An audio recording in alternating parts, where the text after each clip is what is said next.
Iron சத்து தலைமுடி உதிர்தலை தடுக்கும். மிதமான சூடு பாலில் கலந்து பருகலாம். லயன் டேட் சிரப் தினமும் 2 ஸ்பூன். உங்களோட கனவு கிச்சன் உங்க லோ பட்ஜெட்ல. Ananya's Nana Nani Coimbatore, a paradise for senior citizens. இதை எப்படி சொல்லணும்னா, பராசர முறையில் என்ன பார்ப்பாங்க, எப்படி ஏதுங்கிறத லைட்டாக சொல்லிவிட்டு நம்ம பிரிவுக்குள்ளே போகலாம். பராசரர் மெத்தடு முறைன்னு ஒன்று இருக்குது. அதை பார்க்கும்போது லக்னத்துக்கு ரொம்ப ஒரு முக்கியத்துவம் தந்து 6ஆம் இடத்தை நோய் அப்படின்னு சொல்லுவாங்க. சிறு கடன், பகை, நோய் அந்த மாதிரி கொண்டு வருவோம். அதில் 6ஆம் அதிபதியாக வருபவர் யார்? ராகு, கேது தவிர மற்றைய 7வரையும் 3 விதமாக பிரிக்கலாம். வாதம், பித்தம், கபம் என்ற சிலேத்துமம். பித்தமாகவும் ரிசல்ட் கொடுப்பாரு, சிலேத்துமமாகவும் ஏதோ ஒன்று செஞ்சு வச்சுட்டு போயிடுவாங்க. ராகு கேதுக்கள் 3 குணமும் கொண்டவர்கள். அந்த தன்மையிலே சந்திரன் இருக்கிற இடத்துல ஒரு ஜாதகத்தில் சந்திரனோடு தொடர்புல யார் இருக்காங்க? சூரியன் தான் என்ன? அக்னி. சந்திரன் தண்ணீர். மறுபடியும் செவ்வாய் நிலமாகவும் ஒரு இடத்துல எடுப்போம், நெருப்புன்னு எடுப்போம். அந்த பஞ்சபூத தலம் இருக்கு இல்லையா, அந்த தலத்துக்கு அவங்க அடிக்கடி போய் வரும். முதல் கருத்து, உணவில் கூட அந்த புதன் சுட்டுகின்றதான உணவுப் பொருள்களை நிறைய எடுத்துக்கணும். உணவு புதன் சொல்லிட்டாலே நான் ஒரே சொல்லுவேன், பச்சை காய்கறிகள், கீரைகள். ஐயா வணக்கம். வணக்கம்மா. ஐயா, இப்போ இந்த பிருகுநந்தி நாடி முறையில் ஒருவருடைய ஜாதகத்தில் அவருக்கு வரப்போகிற நோயை கண்டுபிடிச்சு அதுக்கான தீர்வு அல்லது அதுக்கான பரிகாரங்கள் செய்யக்கூடிய மாதிரியான விஷயங்கள் இருக்கா? இருக்கே, சொல்லலாம், தாராளமாக சொல்லலாம். எப்படி, என்ன மாதிரியாக அதை நம்ம கண்டுபிடிக்கலாம், அல்லது நீங்கள் எப்படி கண்டுபிடிச்சு சொல்லுவீங்க? அதுக்கான வரைமுறைகள் அப்படின்னா என்ன? கேள்வி நியாயமான கேள்வி. வருமுன் காப்போம், அதுதான் கேட்குறீங்க. இதை எப்படி சொல்லணும்னா, பராசர முறையில் என்ன பார்ப்பாங்க, எப்படி ஏதுங்கிறத லைட்டாக சொல்லிவிட்டு நம்ம பிரிவுக்குள்ளே போகலாம். பராசரர் மெத்தடு முறைன்னு ஒன்று இருக்குது. அதில் பார்க்கும்போது லக்னத்துக்கு ரொம்ப ஒரு முக்கியத்துவம் தந்து 6ஆம் இடத்தை நோய் அப்படின்னு சொல்லுவாங்க. சிறு கடன், பகை, நோய் அந்த மாதிரி கொண்டு வருவோம். அதில் 6ஆம் அதிபதியாக வருபவர் யார்? லக்னம் மாறும்போது 6ஆம் அதிபதி மாறுவாங்க. அப்படி 6ஆம் அதிபதியாக வருபவர் யார்? அவர் நிற்கும் நட்சத்திரம், அந்த நட்சத்திரநாதன் யார்? அதை வச்சு ஜட்ஜ் பண்ணி அவங்க என்ன பண்ணுவாங்க, உங்களுக்கு இன்றைக்கி இல்லைனா கூட ஃபியூச்சரில் இந்த மாதிரியான ஒரு நோய் வரலாம், நோய் தாக்கத்திற்கு நீங்கள் ஆளாகலாம், அதில் நீங்கள் கொஞ்சம் கவனமாக இருந்துக்கணும், உங்கள் உணவு பழக்க வழக்கங்கள் எல்லாமே நீங்கள் கொஞ்சம் சரி செய்துக்கணும் அப்படின்னு சொல்லி அவங்க என்ன செய்வாங்க, வழிபடுத்துவாங்க. இது பராசரர் முறை. மிருகநந்தி நாடி அப்படிங்கிற தன்மையில் நம்ம எப்படி எடுக்கிறது அப்படின்னா, என்னுடைய அனுபவத்தில் நான் சொல்வது என்னவென்றால், கிரகங்கள் ராகு, கேது தவிர மற்றைய 7வரையும் 3 விதமாக பிரிக்கலாம். வாதம், பித்தம், கபம் என்ற சிலேத்துமம். கபம் சொல்லுவோம், சிலேத்துமம் சொல்லுவோம்.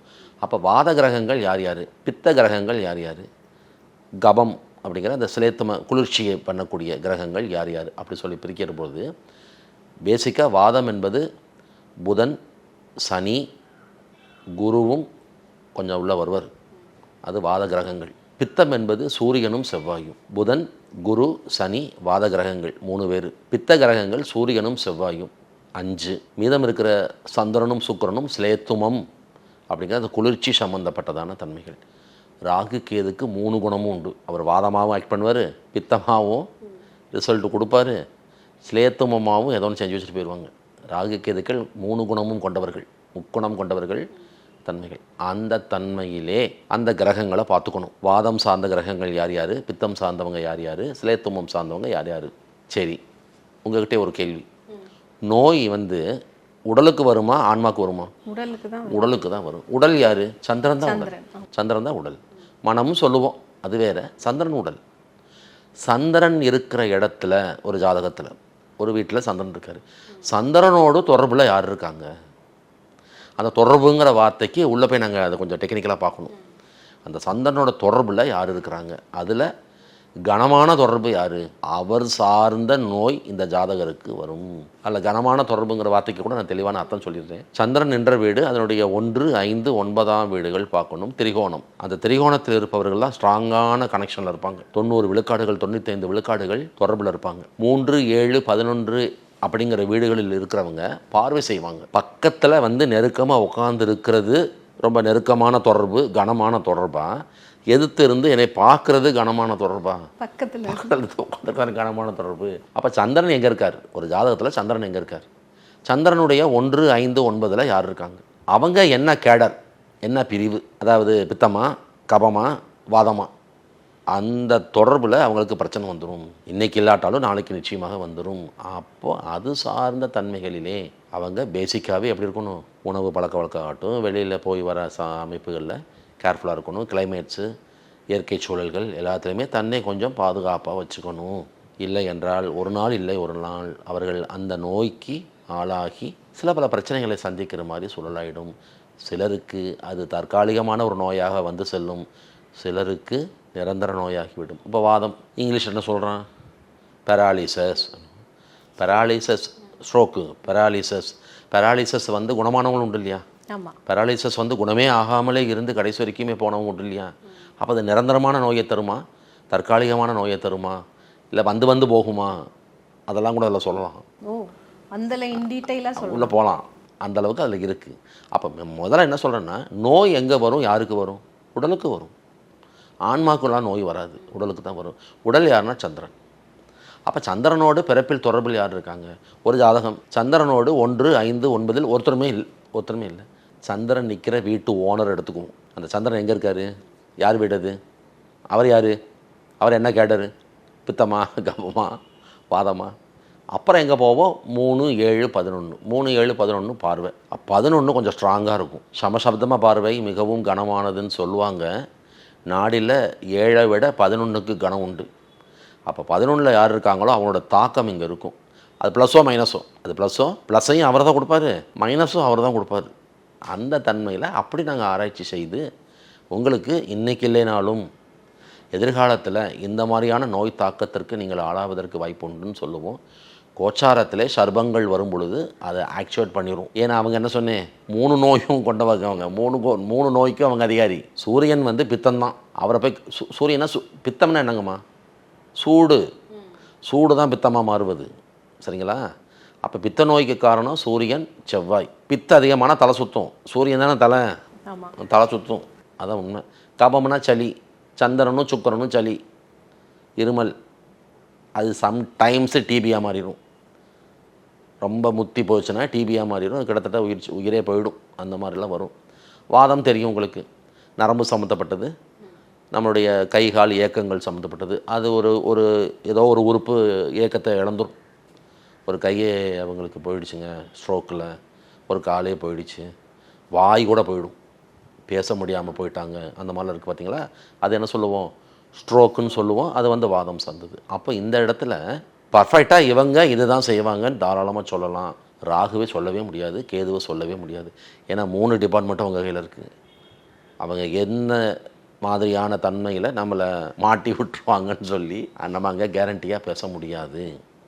அதில் நாங்கள் இன்னுமே உள்ளே போனால் அது இன்னும் போயிட்டே இருப்போம், அது டீப்பாக போயிட்டே தான் இருக்கும். அது அப்போ ராகு கேதுகள் நிற்கக்கூடிய தன்மையில் அந்த வீட்டில் உள்ளே போய் அந்த வீட்டை பஞ்சபூதமாக பிரிப்போம், சரிங்களா?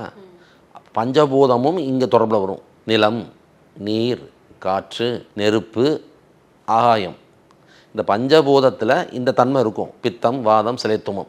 இதில் இவங்களுக்கு இந்த ராகு இந்த கேது என்ன செய்யும்? மெயினாக பித்தம் சார்ந்த தன்மையில் தான் அடிவிழுமா? வாதம் சார்ந்த தன்மையில் அவங்க பிரச்சனையை சந்திப்பார்களா, இல்லை கபம் சார்ந்த தன்மையிலே ஒரு தொல்லையை அவர்கள் அனுபவிப்பார்களா என சொல்லியும் கூட ரொம்ப ஆழமாக உள்ளே போய் அதை கண்டுபிடிச்சு சொல்ல முடியும்.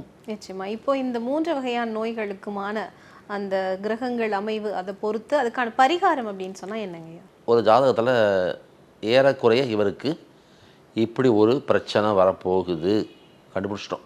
ஒரு உதாரணம் வச்சுக்கலாமே, ஒரு வாதம் சார்ந்த ஒரு பிரச்சனை, ஒரு நோய் இவருக்கு வரப்போகுது அப்படின்னு சொல்கிற போது அதுக்கு நம்ம என்ன மாதிரியான பரிகாரம் எடுக்கணும்னு சொல்லி பார்த்தா, அந்த வாதம் தரக்கூடியவங்க யாருன்னு சொல்லி பார்த்தா 3 பேர் சொல்லியிருக்கிறேன். குரு, சனி, புதன். இதில் யார் வந்து அந்த சந்திரனோடு கனமான தொடர்பில் இருக்காங்க, அது ஏற்கனவே சொன்னேன்.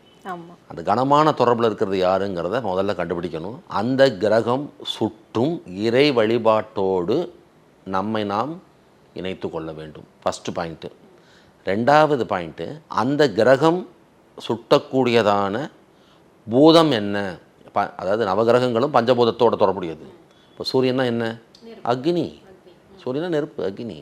சந்திரன் தண்ணீர், நீர். மறுபடியும் செவ்வாய் நிலமாகவும் ஒரு இடத்துல எடுப்போம், நெருப்புன்னு எடுப்போம். அந்த பஞ்சபூத தலம் இருக்கு இல்லையா, அந்த தலத்துக்கு அவங்க அடிக்கடி போய் வரணும். முதல் கருத்து, அந்த கிரகம் சுட்டும் இறை வழிபாடு. ஒரு எக்ஸாம்பிள், புதன் வராரு. இப்போ புதன் வந்து வாதம், புதனில் ஈஸியாக வாதம் கொடுத்துருவார். நரம்பு எங்கேயோ ஒரே ஒரு நரம்பு எடுத்து விட்டால் முடிஞ்சதா? அப்போ வந்து அவர் நரம்புக்கு அதிபதி. அப்போ அவர் என்ன செய்வாருன்னா புதன் வந்து வாதம்னு சொல்கிறோம். அப்போ புதன்கிறது நம்ம கிட்டத்தட்ட கண்டுபிடிச்சிட்டோம். முதல்ல என்ன செய்யணும்னா புதன்னா மாயவன்,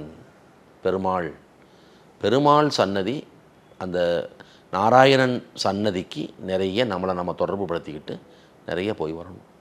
ஒன்று. ரெண்டாவது, உணவில் கூட அந்த புதன் சுட்டுகின்றதான உணவுப் பொருள்களை நிறைய எடுத்துக்கணும். புதன் சொல்லிட்டாலே நான் ஒரே சொல்லுவேன், பச்சை காய்கறிகள், கீரைகள். அப்புறம் ஸ்பெஷலாக பாசிப்பயிறு அதெல்லாம் கொஞ்சம் சேர்த்துக்கிங்க, அது அப்புறம் சொல்லலாம். எடுப்பில் என்ன சொல்லலாம், புதனே பச்சை தானே. அப்போ பச்சை காய்கறிகள், நல்ல ஃப்ரெஷ்ஷாக இருக்கக்கூட கீரைகள், இப்போ வந்தால் கீரை, அது கொஞ்சம் நீங்கள் நிறைய சேர்த்துக்கிட்டே வரணும். நிச்சயமாக அது உங்களுக்கு என்ன பண்ணும், உங்களுக்கு அந்த நோயிலேருந்து நீங்கள் தாக்கத்துலேருந்து வெளியே வந்துடலாம். அடுத்து கூட சொல்லுவோம், இது சித்த வைத்தியத்தால் தீர்வாகுமா, அலோபதிக்கு போகணுமா, ஹோமியோபதியா, யுனானியா, அது எத்தனை இல்லையா, அந்த மருத்துவங்களையும் சொல்லுவோம். இந்த மாதிரி மருத்துவத்துக்கு போயிருங்க. நீங்கள் தவறான மருத்துவத்துக்கு போயிடாதீங்க. அந்த கிரகம் ஒத்துக்கொள்ளாது. என் டிபார்ட்மெண்ட்டில் தான் நீ உள்ளே வந்து சொல்யூஷன் பார்க்கணுமே தவிர, நீ வேறு டிபார்ட்மெண்ட்டில் உள்ளே போனால் நான் ஒத்துழைக்க மாட்டேன்னு சொல்லிடும் அந்த கிரகம். அந்த தன்மையில் நாங்கள் அதையும் சுட்டி காட்டி, இந்த மாதிரி வைத்திய முறையில் இருக்கக்கூடியதான வைத்தியரை போய் நீங்கள் பாருங்கள். அழகாக நீங்கள் ப்ரிகாஷியஸாக கூட போய் பார்க்க சொல்லுவோம். முன்னெச்சரிக்கையாக போய் பார்த்துக்கங்க, ஒரு தொடர்பில் இருந்துக்கங்க. இன்றைக்கி நீங்கள் மெடிக்கல் அலோபதி லைனில் போயிட்டீங்கன்னா இன்றைக்கி டோட்டலாக என்னது, ஸ்கேனிங். அவங்களே சொல்கிறாங்க ஒரு ஃபுல் பாடி செக்கப் போட்டுக்கோங்க, வயசாகிடுச்சு வருஷம் ஒரு செக்கப் போட்டுக்கோங்க அப்படிங்கிற மாதிரி.